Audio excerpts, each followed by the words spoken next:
بسم اللہ الرحمن الرحیم۔ السلام علیکم سجنوں و متروں، میں ہوں ارشد یاسین اور آپ دیکھ رہے ہیں ریڈار۔ سجنوں و متروں، صدر مملکت ڈاکٹر عارف علوی نے بھاگنے کے تمام راستے بند کر دیے۔ یہ کس کے راستے بند ہوئے اور کون سے راستے بند ہوئے، یہ میں آپ کے سامنے اس کی تفصیلات رکھتا ہوں اور بہت اہم باتیں میں آج آپ کے سامنے شیئر کرتا ہوں کہ منتخب حکومتیں بلدیاتی الیکشن سے گریزاں کیوں اور عدالتی فیصلے بے وقت کیوں ہو گئے، اختیارات کی تقسیم اور فنڈز کی سیاست آخر کب تک، حکومت اور عوام میں بد اعتمادی جمہوریت کا سوالیہ نشان۔ سجنوں و متروں، ان ایشوز پر میں آج آپ کے سامنے بات رکھتا ہوں۔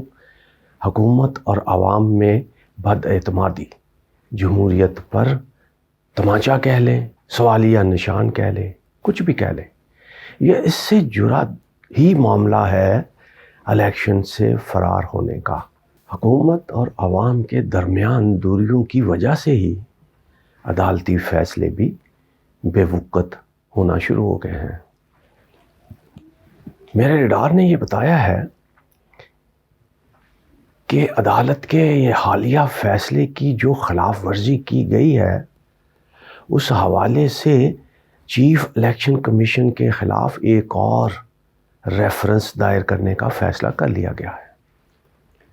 ایک پہلے بھی ریفرنس دائر کیا گیا تھا، اس کا کیا بنا کچھ پتہ نہیں۔ اس ریفرنس کی تاریخ نکلی ہی نہیں، پوچھا ہی نہیں کسی نے کہ ریفرنس تھا کیا، اس پہ کیا کارروائی ہونی ہے۔ تاہم اب پھر پی ٹی آئی نے اسلام آباد ہائی کورٹ کے فیصلے کے خلاف ورزی پر چیف الیکشن کمیشن کے خلاف ریفرنس دائر کرنے کا فیصلہ کیا ہے۔ سجنوں و متروں، یہ سارے معاملات میں صدر نے جو راستے بند کیے ہیں، اس میں سب سے اہم بات وہ بل ہے جس پر انہوں نے دستخط کرنے سے انکار کر دیا ہے۔ وہ بل جو راتوں رات منظور کروایا گیا تاکہ اسلام آباد کے الیکشن ہی نہ ہو سکے۔ یو سی جو 102 تھی اس کی 125 تعداد کر دی گئی اور آنن فانن قومی اسمبلی سے بھی اور سینٹ سے بھی منظور کروا لیا گیا تاکہ الیکشن ہو ہی نہ پائے۔ لیکن صدر نے اس پر دستخط کرنے سے نہ صرف انکار کیا ہے بلکہ وہ واپس بھیج دیا ہے یہ کہہ کر کے کہ یہ بل غیر آئینی ہے، اس پر بحث ہوئی نہ، اس پہ کسی سے مشاورت کی گئی، اور اس بل کی بنیاد پر تو عدالتوں میں فیصلے جو ہیں، مقدمات جو ہیں وہ زیر سماعت ہیں، لہٰذا اس کو میں واپس بھیج رہا ہوں۔ سجنوں و متروں، اب اس بل کے کیونکہ قانون نہیں بنا، اس لیے اب وفاقی حکومت کا بھاگنے کا وہ آخری راستہ بھی بند کر دیا گیا کہ جس کی بنیاد پر وہ الیکشن سے بھاگ رہی تھی۔ اب اسلام آباد ہائی کورٹ کے فیصلے کی بنیاد پر بھلے وفاقی حکومت نے اور الیکشن کمیشن نے انتخابات نہیں کروائے، یہ عدالت اور حکومت کا معاملہ ہے، عدالت کیا کرے گی، حکومت اس پہ کیا اپنا موقف رکھتی ہے، اس پہ آج ہم نہیں جاتے، لیکن یہ بات یقیناً آپ کے سامنے رکھنا ضروری ہے کہ اس صدر کے اس فیصلے سے ایک یہ ٹینشن والا معاملہ، ایک آپشن جو حکومت کے پاس تھی وہ ختم ہو گئی کہ اب اس کے قانون بن گیا ہے، لہٰذا اب یہ 125 نشستیں ہی ہوں گی، اب یہ معاملہ ختم ہو گیا۔ اب الیکشن 102 نشستوں پر ہی ہوں گے۔ یہی وجہ ہے کہ چیف الیکشن کمیشن نے کل چھٹی والے روز بھی دفتر میں آئے اور خصوصی ہدایات جاری کی اور کہتے ہیں کہ انہوں نے الیکشن کے حوالے سے ترسیلی سامان کے بھی معاملات کو آگے بڑھانے اور اسی ہفتے میں الیکشن کرانے کا بھی عندیہ دے دیا ہے۔ اسلام آباد میں اسی ہفتے انتخابات ہوں گے، یہ الیکشن کمیشن نے اپنے تئیں فیصلہ کیا ہے، سرکاری طور پہ اس کی ابھی اناؤنسمنٹ ہونا باقی ہے، یہ عدالتوں کے فیصلے کے بعد پتہ چلے گا کیا ہوتا ہے کیا نہیں۔ لیکن اہم سوال سجنوں تو متروں کہ جمہوری حکومتیں بلدیاتی الیکشن سے گریزاں کیوں ہیں؟ سجنوں تو متروں، پاکستان کی تاریخ کے اوراق آپ الٹ کر دیکھ لیجئے، جب بھی جمہوری اور سیاسی حکومتیں آئیں انہوں نے ہمیشہ راستہ روکا بلدیاتی الیکشن کا۔ بلدیاتی الیکشن جب ہوئے اس میں آمریت کہہ لیجئے، فوجی حکومتیں کہہ لیجئے، انہوں نے یہ صحرا اپنے سر پر باندھا بلدیاتی الیکشن کا۔ وہ ضیاء الحق کی بات ہو، وہ بات کے جو آمرانہ معاملات ہوں، مشرف کے دور کو کہہ لیں، آپ فوجی حکومتیں کہہ لیں، اس میں جو مرضی نام دے دیں، لیکن انہوں نے بلدیاتی الیکشن کروائے ہمیشہ۔ لیکن سیاسی حکومتیں گریزاں کیوں رہیں؟ اب موجودہ جو صورتحال ہے سجنوں تو متروں، آپ کو یاد ہوگا کہ جب وزیر اعظم نواز شریف تھے اور وزیر اعلیٰ شہباز شریف تھے، اس وقت بھی بلدیاتی انتخابات عدالتوں کے احکامات کی بنیاد پر زبردستی کروائے گئے تھے۔ انتخابات تو کروا دیے گئے، لیکن 2 سال شہباز شریف نے پنجاب کے جیتنے والے نمائندوں کو اختیارات نہیں دیے تھے۔ کیوں؟ اس کی معاملات میں آج آپ کے سامنے رکھتا ہوں کہ منتخب حکومتیں، سیاسی حکومتیں گریزاں کیوں؟ سجنوں تو متروں، کہتے ہیں اس میں ایک تو اختیارات کی تقسیم ہے اور دوسرے فنڈز کی سیاست ہے۔ صوبائی حکومتیں نہیں چاہتی کہ ان کے اختیارات مقامی حکومتوں کو ملیں، اور وہ جو اربوں روپے کے فنڈز ہیں جو مقامی حکومتوں کے ذریعے خرچ کیے جاتے ہیں، وہ صوبائی حکومتوں کے MPA جو ہیں وہ چاہتے ہیں کہ وہ ہماری صوابدید پر رہے اور ہم اس کو خرچ کرتے رہیں۔ یہی وجہ ہے کہ نواز شریف اور ان کے بھائی شہباز شریف بھی پوری طاقت کے باوجود حکومت میں ہونے کے انتخابات عدالتوں نے کروائے، لیکن اختیارات نہیں دیے، 2 سال نہیں دے سکے۔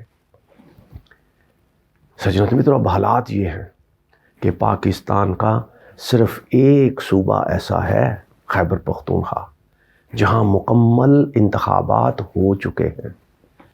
پورے صوبے میں 3 مرحلے بلدیاتی الیکشن ہو چکے ہیں۔ یہ الگ معاملہ ہے کہ جیتنے والے بلدیاتی نمائندوں اور صوبائی حکومت کے درمیان جو سرد جنگ چل رہی ہے وہ اپنی جگہ پر موجود ہے۔ بلوچستان میں 2 مرحلے ہو چکے، آخری مرحلہ ہونا باقی ہے۔ اور پنجاب میں الیکشن سرے سے ہوئے نہیں۔ کبھی حلقہ بندیوں کا معاملہ، کبھی قانون سازی کا معاملہ، کبھی مردم شماری کا معاملہ، کبھی ووٹنگ مشین لانے کا فیصلہ، یہ سارے معاملات ہیلے بہانے پنجاب میں الیکشن نہیں ہوئے۔ اور سندھ میں 1 مرحلے میں الیکشن ہوئے، باقی مرحلوں سے حکومت اور سندھ حکومت جو وہاں پر موجود ہے پیپلز پارٹی کی، وہ بھاگ رہے ہیں، شکستہ خوف ہے۔ بار بار درخواستیں سندھ حکومت کی طرف سے چیف الیکشن کمیشن کو دی جاتی ہیں، کبھی سیلاب ہے ملتوی کر دے، کبھی سیکورٹی نہیں ہے ملتوی کر دے، اور چیف الیکشن کمیشن بھی اتنے فرما بردار ہیں آصف زرداری کے ساتھ کہ جناب ان کا خط آتا ہے وہ منتظر رہتے ہیں، خط آئے تو میں ملتوی کر دوں، ملتوی ہو جاتے ہیں جناب۔ اب سندھ میں اب پھر وہاں پر MQM نے دھمکی دے دی ہے۔